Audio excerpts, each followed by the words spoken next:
శ్రీ గురుభ్యో నమ. శ్రీ మహాగణాధిపతయే నమ. ఇక కుంభరాశి వారికి, ఈ రాశి వారికి ఈ నెలలో ఆరోగ్యం మంచిగా ఉంటుంది, చిలాకీగా ఉంటారు, బంధుమిత్రులతో కలిసిమెలిసి ఉంటారు, చీబాట్లు తింటారు, పోట్లాడతారు. ఉద్యోగ వ్యాపారాల్లో అభివృద్ధి సాధించడం జరుగుతూ ఉంటుంది. నూతనమైనటువంటి కొత్త కొత్త పనులకు శ్రీకారం చుట్టడం కూడా జరుగుతుంది. సంఘంలో విలువలు పెరుగుతూ ఉంటాయి, కానీ కొంత కోపం పెరుగుతూ ఉంటుంది. కోపంతో పాటు సోమరితనం కూడా పెరుగుతూ ఉంటుంది. ఈ రెండు దగ్గరికి రానివద్దు. దానివలన కార్య నష్టము, ధన నష్టము రెండు కూడా జరుగుతాయి. మీరు ఈ కుంభరాశి వారు మధ్యవర్తిత్వం చేయకండి, మీడియేటర్గా ఎక్కడ కూడా మీరు ప్రవర్తించకండి. దానివల్ల లేనిపోని ఆపదలు తెచ్చుకోవడం జరుగుతుంది. కాబట్టి మీరు కుంభరాశి వారు మీడియేటర్గా ఎక్కడ కూడా అనవసర ఆలోచన చేయకుండా, స్నేహితుడే కదా, బంధువే కదా అని చెప్పి సంతకాలు చేసి మీరు ఇబ్బందులు తెచ్చుకోకండి, మీడియేటర్గా ఉండకండి. ఏదో ఉపాయం చేత కంచి తప్పించుకోవడానికి ప్రయత్నం చేయండి. ఇది మీకు సుఖాన్ని చేకూరుస్తుంది. ఇక 1వ వారం కనుక చూసుకున్నట్టయితే సదా విచారము, ఎప్పుడు విచారంగా ఏదో కోల్పోయినట్టుగా మనశ్శాంతిగా లేకుండా మౌనంగా ఎక్కడో మూల కూర్చోవడం అనేటువంటి జరుగుతూ ఉంటుంది. కానీ కొన్ని పనుల యందు జయం కలగడానికి కూడా ఆస్కారం ఉంది. ఎవరితో మాట్లాడబుద్ధి కాదు. పనులు చేయడం మాత్రం, కష్టం చేయడం మాత్రం సరిగ్గానే ఉంటుంది. పనులలో విజయాన్ని సాధించడానికి కూడా అనుకూలంగానే ఉంది. ప్రయాణాలు అధికంగా ఉంటాయి. మీరు వద్దన్న ప్రయాణాలు చేయడం అనేటువంటి జరుగుతూ ఉంటుంది. ఆ ప్రయాణాల విషయంలో జాగ్రత్తగా ఉండండి. తర్వాత ప్రజాదరణను పొందుతారు. ప్రజల చేత ప్రతి విషయం నందు మంచి ప్రేమతో, ఆనందంతో ప్రజలు మీతో స్నేహితం చేయడానికి ముందుకు వస్తారు. కానీ స్నేహితం చేసేటప్పుడు చాలా జాగ్రత్త అవసరం. ఇక 2వ వారం కనుక చూసినట్టయితే ఇంటిలో భార్యాబిడ్డలతో పోట్లాటలు కావడము, కొద్దిగా ధన నష్టం కావడం అనేటువంటిది ఏర్పడటానికి ఆస్కారం ఉంది. భార్యాబిడ్డలతో పోట్లాటలు జరుగుతుంటాయి, అవి పోతుంటాయి. అది గరగరికి కానీ, ఇంట్లో భార్యాబిడ్డలతో కానీ, పిల్లలతో కానీ ఏదో చిన్న చిన్న పోట్లాటలు వస్తుంటాయి, పోతుంటాయి. కానీ దానికంటే ముఖ్యమైనటువంటిది అనవసరంగా డబ్బు ఖర్చు పెట్టడం అనేటువంటి జరుగుతూ ఉంటుంది. ఎవరికో డబ్బు అడగగానే ఇస్తారో ఆ డబ్బు తిరిగి రాకుండా పోతుంది. దానివల్ల పోట్లాటలు జరుగుతాయి. అందుగురించి లావాదేవీల విషయంలో అక్కడ బంధువులు, మిత్రులు అనేటువంటివి చూడకండి. దానికి తగినటువంటి ఒక ఆధారాలతో మాత్రమే డబ్బు సహాయం చేయండి. ఆ డబ్బును తిరిగి పొందేటువంటి ఒక ఆస్కారాన్ని పొందండి. దానివల్ల ధన నష్టం పోవడము, డబ్బు నష్టపోవడం అనేటువంటి జరుగుతూ ఉంటుంది. దానివల్ల ఇబ్బందులు ఏర్పడతాయి. జాగ్రత్తగా ఉంచండి. ఇంతకుముందు ఎవరికో ఒకరిద్దరికి డబ్బులు ఇచ్చి ఉంటే ఆ డబ్బులు తిరిగి ఈ నెలలో రావడం మీకు చాలా కష్టం. మన దగ్గర డబ్బుండి కూడా మీకు ఇవ్వలేకపోవచ్చు. ఇవ్వద్దు అనేటువంటి ఒక ఆలోచన కూడా వారికి ఉండొచ్చు. దాని గురించి సావధానంగా, నిదానంగా మాట్లాడి ఆ ధనాన్ని తీసుకోవడం అనేటువంటిది ప్రయత్నం చెయ్యండి. కోపతాపాలు తగ్గించండి. ఇక 3వ వారం కొద్దిగా అనారోగ్యం ఏర్పడుతుంది. వాతావరణం వల్ల కావచ్చు, మీ అధిక ప్రయాణాల వల్ల కావచ్చు. కానీ మీరు చేసేటువంటి ఒక వృత్తిలో కానీ, వ్యాపారంలో కానీ లాభసాటిగా ఉంటుంది. అభివృద్ధి కూడా జరుగుతూ ఉంటుంది. చేసే ప్రతి పనిలో కూడా అడుగు ముందుకు పడి అభివృద్ధి కనిపిస్తారు. ప్రతి వ్యక్తి చేత మంచి అనిపించుకుంటారు, మంచి చేస్తారు. మంచి పనులు చేయడానికి కూడా, అంటే 10 మందికి ఉపయోగకరంగా ఉండబడేటువంటి పనులలో మీరు అడుగు ముందు వేయడానికి ఆస్కారం ఉంటుంది, చేస్తారు. దానివల్ల కొత్త వారితో మంచి పరిచయాలు ఏర్పడి మీకు అన్ని విధాల ఆనందంగా, సంతోషంగా ఉండడానికి ఆస్కారం ఏర్పడుతుంది. ఇక 4వ వారం కనుక చూసుకున్నట్టయితే ఇంటి వారితో కావచ్చు, లేదా ఇరుగు పొరుగు కుటుంబాల వారి చేతే కావచ్చు, పోట్లాటలు కావడానికి ఆస్కారం ఉంది.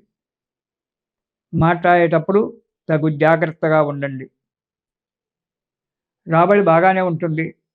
కానీ అనవసరమైన ఖర్చులు దాపురిస్తాయి. దానివల్ల డబ్బు ధన వ్యయం ఎక్కువవుతుంది. సంపాదన కంటే కూడా ఒక్కొక్కసారి ధన వ్యయం పెరిగిపోవడానికి ఆస్కారం ఉంటుంది. తగు జాగ్రత్తగా ఉండండి డబ్బు ఖర్చు పెట్టే విషయంలో. ఎలాంటి మీరు ఆలోచన చేయకుండా డబ్బును ఖర్చు పెట్టినట్టయితే దానివల్ల ఇబ్బందులు పడడానికి ఉంటుంది.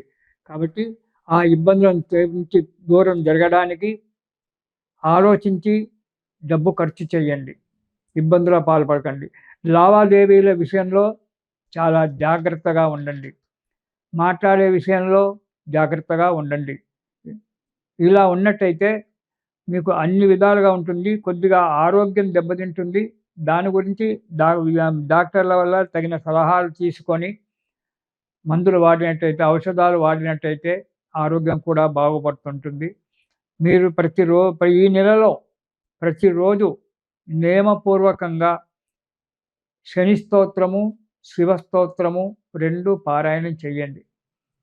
ప్రతిరోజు శివ కవచం కానీ, శివ స్తోత్రం కానీ, దానితో పాటు శని స్తోత్రం కానీ ప్రతిరోజు చేయండి. రోజొక 15 నిమిషాలు ఆ భగవంతుని కేటాయించండి. దానివల్ల మీకు ఈ ఇబ్బందులన్నీ కూడా తొలగి సుఖంగా, సంతోషంగా కాలం గడుపుతారు.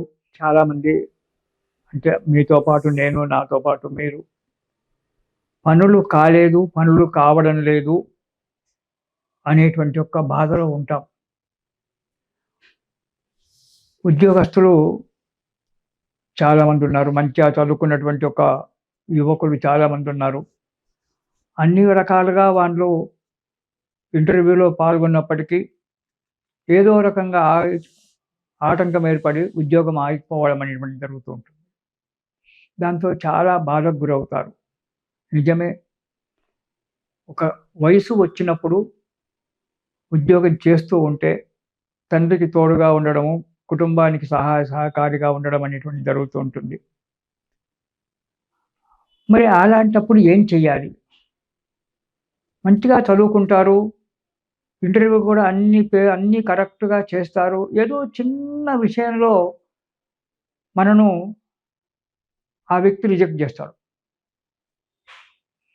ఏ కార్యక్రమానికి ముందు అడుగులేసినా కార్యక్రమం జరగదు. ఆటంకాలు ఏర్పడుతుంటాయి.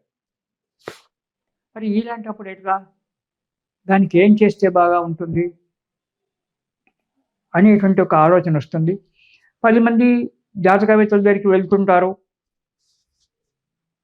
ఒక్కొక్కరు ఒక్కొక్క రకంగా చెప్తుంటారు. ఇది చేయండి, అది చేయండి అని. కొందరు చిన్న చిన్న సలహాలు చెప్తారు. కొందరు డబ్బు ఖర్చు పెట్టి ఈ హోమంలో పాల్గొనండి, ఆ యజ్ఞంలో పాల్గొనండి, ఈ యజ్ఞంలో పాల్గొనండి అని చెప్పి డబ్బు ఖర్చులు చెప్తారు. మరి ఇవన్నీ చేయడం మనకు ఇదా?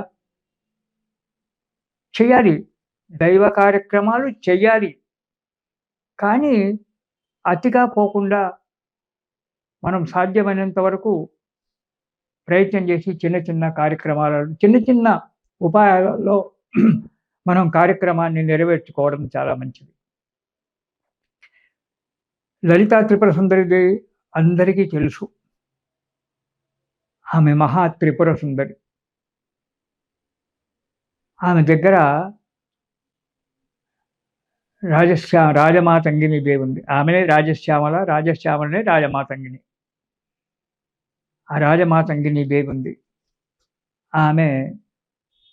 ఆమెకు మంత్రిని,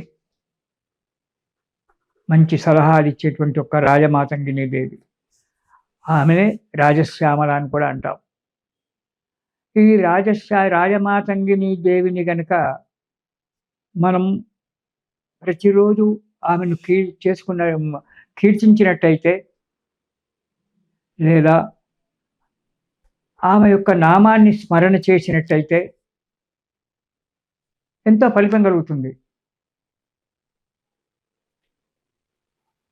చిన్న మంత్రం, ఓం శ్రీం రాజమాతంగిని శీఘ్రం కార్యసిద్ధిం కురు స్వాహ.